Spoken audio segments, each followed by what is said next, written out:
সিজদায় গিয়ে এই দোয়াটি 3 বার পড়ুন, আপনার জীবনের সব গুনাহ ক্ষমা হয়ে যাবে। সিজদায় গিয়ে এই দোয়াটি যদি 3 বার পড়তে পারেন, আপনার জীবনে যত বড় গুনাহ আছে আল্লাহ রাব্বুল আলামিন মাফ করে দিবেন। এটি সহিহ বুখারীর 4000 অধ্যায়ের হাদিস, এটি স্পষ্ট হাদিস। আপনি আমলটি করুন।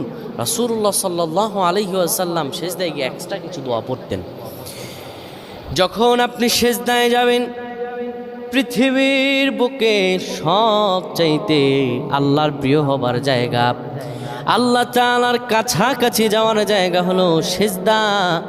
যখন বান্দা সিজদা দেয়, আমার আল্লাহর কাছাকাছি বান্দা চলে যায়। ওই সিজদায় থেকে আপনি যখন সিজদার তাসবিহ পড়বেন 3 বার 5 বার 7 বার পড়ার পরে এরপরে পড়বেন আল্লাহুম্মা গফিরলি, আল্লাহুম্মা গফিরলি, অথবা সুবহানাকা আল্লাহুম্মা রাব্বানা বিহামদিকা আল্লাহুম্মা গফিরলি 3 বার পড়বেন।